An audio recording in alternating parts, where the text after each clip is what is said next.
Teve a questão do adiamento do Starfield, né? Isso é importante a gente comentar. Que o Starfield foi adiado em quase um ano, mais ou menos. Teve lá os adiamentos e tal. E aí o Phil Spencer mandou um e-mail interno falando sobre como isso era complicado. E isso já veio... E o que aconteceu? Se isso tivesse sido revelado antes, a gente ia ver que o Redfall... O que eu acredito que foi uma lição importante que eles aprenderam no ano passado, quando adiou o Starfield, e com o Redfall, é que não dá para deixar os estúdios tão soltos como a Microsoft costuma deixar. Essa que é a verdade. E falaram coisas importantes aqui, né? Esse que vazou. Olha aqui, ó. Com a notícia que Starfield... Isso é o Phil Spencer falando. Com a notícia que Starfield perderá a janela de lançamento do Natal e a falta de clareza sobre a data de Redfall 2 e Stalker, sinto que temos um grande buraco no nosso lineup da plataforma e do Game Pass. Parece que teremos um intervalo de quase 16 meses entre os nossos lançamentos exclusivos. Halo Infinite foi o último, em 8 de dezembro de 2021. Isso é uma situação desastrosa para nós, considerando o quanto investimos em estúdios e no Game Pass. Em termos de aprendizado, precisamos ser muito melhores com o planejamento dos nossos jogos e ter honestidade com as datas. De cabeça entre o verão de 2021 até dezembro tivemos um line-up incrível. Flight Simulator chegou, Psychonauts 2, Age of Empires 4, Forza Horizon 5 e Halo, além de bons third parties, com Back 4 Blood. Estabelecemos um nível muito alto em 2021. Mas sairmos desse ano sem nenhum exclusivo para 2022 é um erro estratégico que não podemos cometer. Se precisarmos adiar jogos, entendendo o impacto financeiro disso, para criar uma janela mais regular, precisamos fazer isso. Temos que entender que a situação que estamos agora é um fracasso de planejamento e de execução. Já lidamos com situações difíceis antes e faremos isso de novo. Estou frustrado com onde estamos, mas superaremos isso. O mais importante é construir um plano vencedor. E aí, assim, a gente comentou, né, o quanto foi o... depois veio o Redfall, e aí o Phil Spencer deu outra entrevista falando. É que, cara, é o que a gente já falou aqui.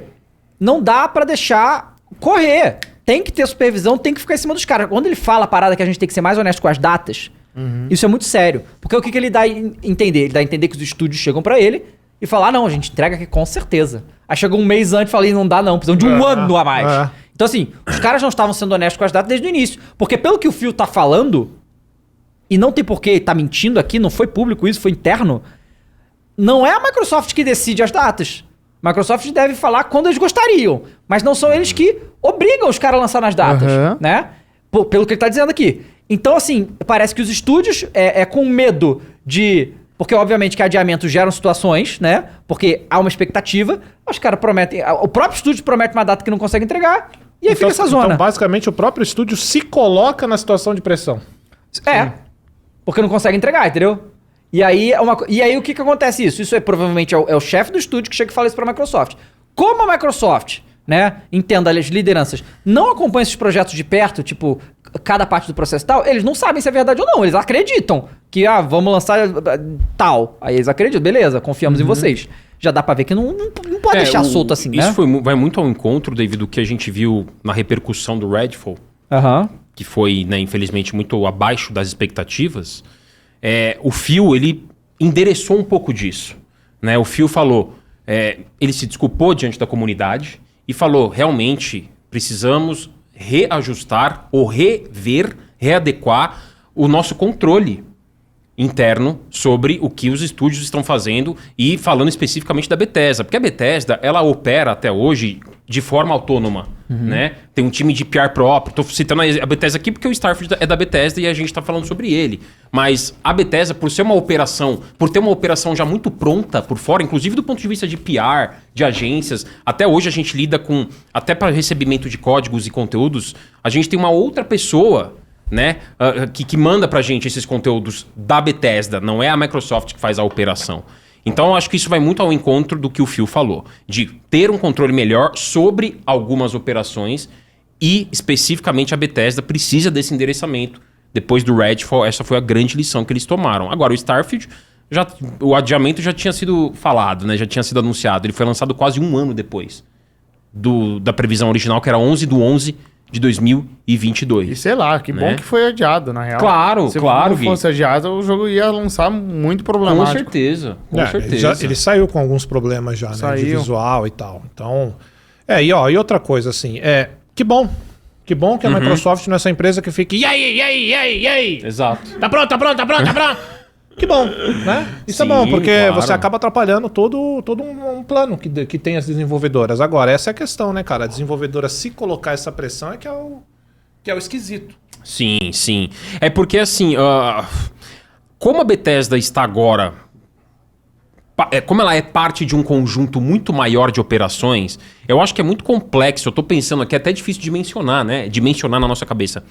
A operação da Bethesda entrar numa operação megalomaníaca ou mega maior do que a organização que ela tinha antes, ela tem uma organização hoje 10 vezes maior, é muito complexo. Eu acho que tinha que ser tudo em empresa só.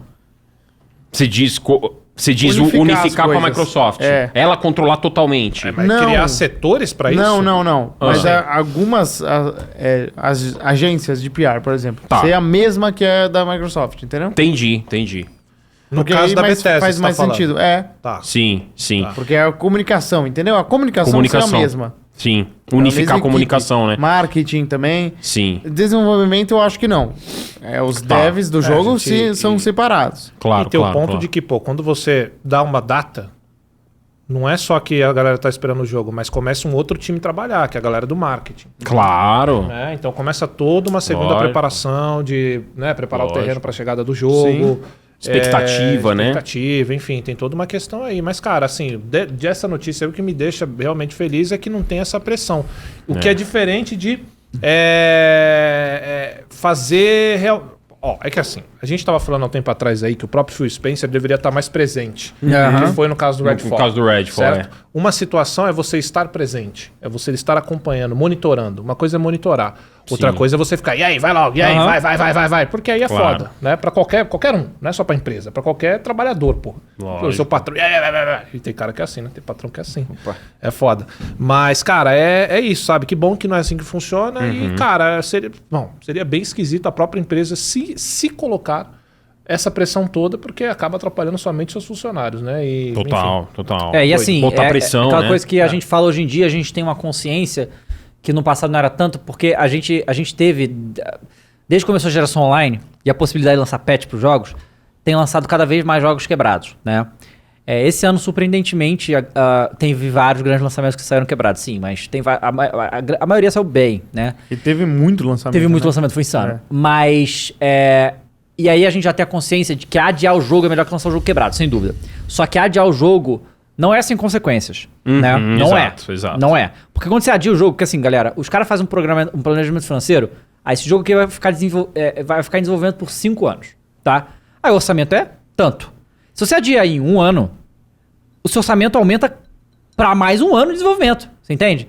Então, é uma questão financeira importante, é uma questão de investimento, é uma questão de marketing. Adiar jogo não é uma decisão fácil. Por isso que o mais importante é que essas empresas sejam, que nem o Phil falou aqui. Não sou eu que estou falando. É o Phil Spencer falando, que eles têm que ser honestos com as datas deles. Por também um planejamento financeiro. No caso da Microsoft, os estúdios que pertencem à Microsoft estão numa posição que a grande maioria dos estúdios não está. Porque a Microsoft tem virtualmente dinheiro infinito. Então, adiar, se eles falarem com antecedência que o prazo, sei lá, tô aqui jogando números, tá? O jogo X, eles chegam e falam que o tempo de desenvolvimento do jogo é de 5 anos, mas na verdade é de 7. E eles falaram antes que era 5. Era melhor tu falar que era 7, você entende? Sim. Do que esperar chegar perto, eles preparem toda a situação, né? E principalmente estrutural, porque envolve coisas a mais do que o estúdio. Depois que esse jogo vai pra público, assim, tipo, pra questão do marketing, pra começar a divulgação do jogo, envolve muito mais coisa do que apenas o estúdio, né? Então eles têm que ser honestos. A gente fala isso aqui já também, que eles têm que ser honestos com as datas pra não gerar expectativas no público, né? E não gerar situações na empresa. Então eu acho que muitos aprendizados, né, da Microsoft esse ano e do ano passado, e ver que a Bethesda tem problemas internos aí que precisam ser trabalhados, né? Porque a Bethesda, que todas as situações aí meio que vieram da Bethesda, né? E esses vazamentos aí que a gente viu em massa, né? Jogos da Bethesda. Jogos da Bethesda. Muitos, né? A gente talvez vai trazer alguns aí pra gente, mas teve muitos. Teve Ghostwire Tokyo 2, que eu mencionei. Teve um novo Doom, cara. Novo Doom, teve... Year Zero, com DLC já. Planejamento de DLC pro Doom que não saiu ainda. Que nem saiu ainda. Pra ver como é que eles realmente fazem DLC antes do jogo sair. Exato. E a parada da Bethesda é que você, quando faz uma aquisição dessa também, cara, você vem o bônus, que são jogos incríveis, mas tem o outro lado também, né? Claro. Que você acaba comprando junto com a empresa, que são todos esses. Então, assim, não é que chegou na Microsoft e tá dando problema, são problemas que já acompanham a Bethesda há muito tempo. Por exemplo, bugs no jogo. Pouco tem a ver com a Microsoft, cara. Isso daí são coisas que acompanham a própria empresa desde sempre. Mas acaba sendo uma responsabilidade da Microsoft agora. Cai né? pra eles, né? Porque é o que se espera, porque agora tem condição de se melhorar isso, né? Então, tomara que aconteça, né? Imagine jogos da Bethesda sem problema de bug. Eu acho que os fãs não vão gostar muito, porque é até uma marca da empresa. Charme, né? Agora eu não quero, não. O quê? Jogo sem bug? Não quero. É estranho, não né?